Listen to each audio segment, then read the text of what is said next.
गुरुदेव, दुर्गा सप्तशती में लिखा है कि जो माँ दुर्गा जी को अपना सर्वस्व अर्पण कर दे उसको तो शरणागति मिलती है। माँ ने जितनी समझ, जितनी सामर्थ्य, जितनी शक्ति दी, मैंने अपना सर्वस्व अर्पण कर दिया। महाराज जी, कुछ तो कारण है कि इतना होने पर भी पूर्ण शरणागति नहीं हो रही। कृपया मेरे मन की इस दुविधा को अभी आपने समर्पण किया, आपको याद है इसलिए आपने समर्पण नहीं किया। ये अहम स्मृति है ना, अहंकार विमूढ़ आत्मा करता हमिति मन्यते, मैंने ऐसा किया, क्या समर्पण किया? कुछ नहीं। आपको याद कहाँ है? जब आपको याद ना हो इस बात का कि मेरा कुछ है तो माँ का है, तो आपका क्या बनना है? फिर आप भी तो माँ के हैं, तो आप भी माँ स्वरूप ही हो जाएंगे। देवी प्रपन्नार्थ हरे प्रसीद प्रसीद मातर जगतोखिलस्य प्रसीद विश्वेश्वरी पाहि विश्वम तुमीश्वरी देवी चरा चरस्य। तो तुम भी तो वही हो, मात्र शक्ति तुम में भी तो विराजमान है। वो शक्ति नहीं आई, वो चैतन्यता नहीं है, तो समर्पण नहीं हुआ ना। हम आज सत्संग में कह रहे थे, अगर ध्यान से सुना हो, कि बिजली का बोर्ड सही है, प्लग भी लगा हुआ है, स्विच भी सही है, बल्ब भी सही है, और ऑन करने से जला क्यों नहीं? बोले कनेक्शन सही नहीं है। बस चावल भर कनेक्शन हटा, इसलिए ऑन ऑफ करते रहो, कोई फर्क नहीं पड़ेगा। और थोड़ा और कनेक्शन सही हो जाए, एक बार में जल जाएगा? नहीं जल जाएगा। हमारा कनेक्शन सही नहीं है, हमारा चिंतन सही नहीं है, हमारा समर्पण सही नहीं है। अभी अहम बकाया रह गया है। तन वांग मनोभीर अमलई सोहम तवै वाश्रिता। शरीर मन वाणी और अमलई निर्विकार भाव से मैं स्वयं प्रभु के चरणों में शरण, तो शरणागति पक्की। फिर निर्भय, निसंकोच, आनंद में आप बेपरवाह मस्त हो जाएंगे। वही, चाहे माँ कहो चाहे पिता कहो, वही हैं, वही है पिता। तुमेव माता च पिता तुमेव, तुमेव बंधुश्च सखा तुमेव, तुमेव विद्या द्रवणं तुमेव। वही हरि माँ बने हैं, वही माँ हरि बनी है, कोई अंतर नहीं। वही कृष्ण काली है, वही काली ही कृष्ण है, कोई और एक ही तत्व है, दूसरा तो है नहीं। तो जब हम उसकी शरण में हो जाएंगे तो हमारे अंदर ये सब लक्षण जागृत हो जाएंगे। अभी हमारा समर्पण, हमारा चिंतन कहीं न कहीं विपरीत है, उसको आपको ढूंढना पड़ेगा, उसको आपको ढूंढना पड़ेगा। गुरुदेव की कृपा के बिना ये तो नहीं है प्रभु जी। हाँ, तो आप नाम जप करो, उसी नाम में आपको दिखाई देने लगेगा आपसे क्या त्रुटि हो रही। हाँ, आप नाम जप करो, जो आपको प्रिय लग रहा हो, जो आप जप रहे हो, और एकाकार जपो। जैसे मान लो माँ, हम कह रहे हैं मान लो माँ, तो हमारे सामने माँ लिखा है, और माँ माँ, उसी के बीच में आ जाएगी जो गलती आपकी है, जो आपकी त्रुटि है, वो साधक के सामने आ जाती कि बार बार जलन होगा और ये होगा, ये गलती है, कैसे छूटे ये, बस जान लेना वो गलती आ जाएगी। पूरा का पूरा अंतःकरण की छानबीन भजन के समय होती है। जब हम एकाग्रता पूर्वक भजन करते तो हमारी सबसे ज्यादा जितनी गंदगी होती जो, वही सामने आती, वही हमारे सामने आने लगे। एकदम ऐसा ही होता, क्योंकि अपने लोग चल रहे हैं, अपने लोग कोई प्रवचन थोड़ी कर रहे हैं, उसी मार्ग में चल रहे हैं, तो उसको देखा है। उसी कमियों को हम क्रमशः दूर करते हैं, धीरे धीरे एक एक बात पकड़ी, आज ये छोड़ा, फिर ये छोड़ा, फिर ये छोड़ा, और धीरे धीरे निरपेक्ष होते चले जा रहे हैं। नया संस्कार न बनने पावे, पुराने संस्कार निकल रहे हैं, और भजन हमारा एक तार चलेगा, तब ये पकड़ आएगी। ऐसे मनोरंजन वाला भजन नहीं काम करता है, इसमें काम करता है एक तार भजन। तन्मयता पूर्वक देख भी रहे हैं, वही सुन रहे हैं, वही हम अंदर से जप रहे हैं। फिर उस समय सारी कमियां आ जाएंगी। आप में जो जो कमी है वो उस समय दिखाई देने लगेगी। ये कमी है, ये कमी है, ये कमी है। बस उन कमियों को अपने दिमाग में नोट करो और धीरे धीरे हटाओ, तो आप शरण में माँ के होते चले जाओगे। माँ को पुत्रो जायते कुचिदपि कुमाता न भवति। उन्होंने तो प्यार ही किया है।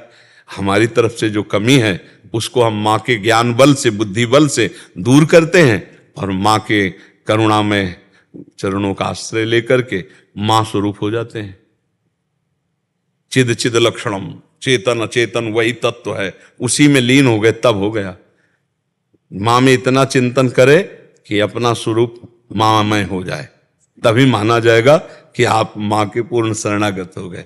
नहीं, हाँ, ये ढांचा केवल है, अंदर मंदिर में माँ ही बैठी है। तो माँ ने इतना तो ज्ञान करा भी दिया है, अनुभव में नहीं आया। बस अनुभव बिना ज्ञान। जैसे मान लो हम कहा कि खीर बनाने की पूरी प्रक्रिया पता है, पर कभी बना के नहीं खाया, तो अधूरा है ना प्रक्रिया। एक बार चक बना करके खाए तो ये बात अनुभव में आ जाए, तभी अनुभव गम में भजे जय संता। ज्ञान तो बहुत लोगों को है, लेकिन उसका अनुभव कहाँ है? अनुभव हो जाए तो जीवन मुक्त हो जाए, आनंदमय हो जाए। ठीक है। महर्षि, जैसे हमें प्यारी जी श्री जी राधा रानी से प्रेम है और उनके भक्तजनों को उन पे पूरा दृढ़ विश्वास है और वो प्रेम भी करती हैं हमसे, तो वैसे ही जो माँ के भी बहुत सारे भक्त हैं, तो माँ भी वैसा ही प्रेम दुलार वैसा आप सच्ची मानिएगा कि माँ को जो नहीं भजते उनको भी माँ दुलार कर रहे हैं, फिर जो माँ को भज रहे हैं उनको दुलार कैसे ले करेगी? देखो ना, पूरी सृष्टि का पालन पोषण माँ के द्वारा ही तो हो रहा है। आद्या शक्ति त्रिगुणमयी माया माँ भगवती अम्बा ही तो पूरे जगत का पालन पोषण कर रही हैं। हरि की शक्ति से तो सब हो रहा है, तो शक्ति स्वरूपा यही तो है माँ, यही तो जगदम्बा है। तो हमें लगता है यदि हम प्यार से भजन करेंगे तो निश्चित यही सब हैं। आपसे सच्ची कहते हैं, आप सीता कहो, राधा कहो, दुर्गा कहो, काली कहो, अम्बा कहो, वो महाशक्ति है, वही सब परम तत्व है। 10-20 तत्व नहीं है, एक ही है। लीला में अलग अलग लीला है। कहीं माँ का शांत रूप है, गौरी शांत रूप, कहीं विकराल चामुंडा भद्रकाली विकराल, कहीं विकराल कहीं शांत, उन्हीं के सब रूप है। हम अगर प्यार से माँ को भजेंगे तो भगवत प्राप्ति भी हो जाएगी, ब्रह्म बोध भी हो जाएगा, जो चाहोगे वो हो जाएगा। पर इतना मानना है कि माँ से बढ़कर कोई नहीं है, बस ये अंदर मान कर के भजन करे तो उसको सब कुछ प्राप्त हो जाएगा। जैसे रामकृष्ण परमहंस जी को कौन सा तत्व बोध नहीं, कौन सा ज्ञान नहीं, और भद्रकाली माता के उपासक थे, सब कुछ ज्ञान प्राप्त है उनको, सारा ज्ञान उनको प्राप्त हो गया। तो मतलब अपनी उपासना में हमें जो दृढ़ रहना, उसमें दृढ़ रहना। उपासक को ये मानना होगा कि जिसकी हम उपासना करते हैं उससे बढ़कर कोई नहीं है। जब ये मानेगा तभी उसकी आसक्ति उस पर होगी, वो चाहे जो उपासना। जैसे हम राधा चरणों के उपासक हैं तो इसके आगे कुछ नहीं, आप माँ के उपासक तो माँ के आगे कुछ नहीं, राम उपासक राम के आगे कुछ नहीं, शिव उपासक शिव के आगे कुछ नहीं। तभी समझ में आएगा, क्योंकि उनके सिवा कोई है नहीं।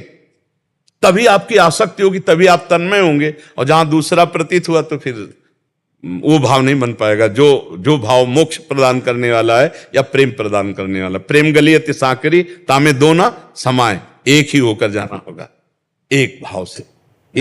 माँ की स्तुति करो, बस एक कोई पकड़ के उसे, बस उनके सिवा कोई है ही नहीं। तुम ईश्वरी देवी चराचर से, तुम ईश्वरी देवी चरा, तुम ही ईश्वर हो, तुम ही चराचर जगत हो, दूसरा कोई नहीं। देवी जी के लिए तुम ईश्वरी देवी चराचर से। देवी प्रपन्नार्थ माने शरणागत, हरे प्रसीद, जो इनकी शरण में आ गया उसके सारे दुखों को हरण करके प्रसन्नता और सुख प्रदान किया। देवी प्रपन्नार्थ हरे प्रसीद मातर जगतो खिलत से, हे जगत की अखिल माता आप हम पर प्रसन्न हो। हाँ, सब पर दया करो, सत्य भाव से चलो, उनका नाम जप करो, दूसरों को सुख पहुंचाओ, माँ प्रसन्न हो जाएगी। माँ ने ज्ञान कराया एक को ब्रह्म द्वितीय नास्ति, सब में मैं ही हूँ। जब ये ज्ञान उसने कराया तो ये दर्शन भी वही देगी। इसके लिए हमको निरंतर उसका चिंतन करना है, ऐसा नहीं कि आलसी बनकर बैठ जाना है। अनन्य चिंतयन्तो माँ, दिन रात एक बार की माँ एक बार अपने चरण में बैठा ले, एक बार अपनी ज्योति से आप ज्ञान करा दो कि आप क्या चाहती हो, जो साधना आप चाहो मैं वैसा ही करूं। जिस दिन विकलता आ जाएगी उस दिन कहना नहीं पड़ेगा ये विवाद, जान लो माँ ज्ञानी नहीं, या देवी सर्वभूतेषु बुद्धि रूपेण तुम्हारे अंदर तुम्हारी बुद्धि में ही वो बैठी हुई है। बुद्धि में प्रकाश नहीं हो रहा है जी, लेकिन इस जबान को रगड़ो, माँ माँ दुर्गा दुर्गा दुर्गा, राधा राधा राधा राधा, रगड़ो, तभी अब कह रही जबान को रगड़ो, अभी मलिनता नष्ट हो जाएगी, तेज प्रकश हो जाएगा। बिना भजन के कहने मात्र से बात नहीं बोलेगी, भजन करना पड़ेगा। बारी मथे घृत होए बरु सिकता ते बरु तेल, और बिनु हरि भजन न भवतरी या सिद्धांत। चाहे माँ को चाहे हरि को बातें कही है।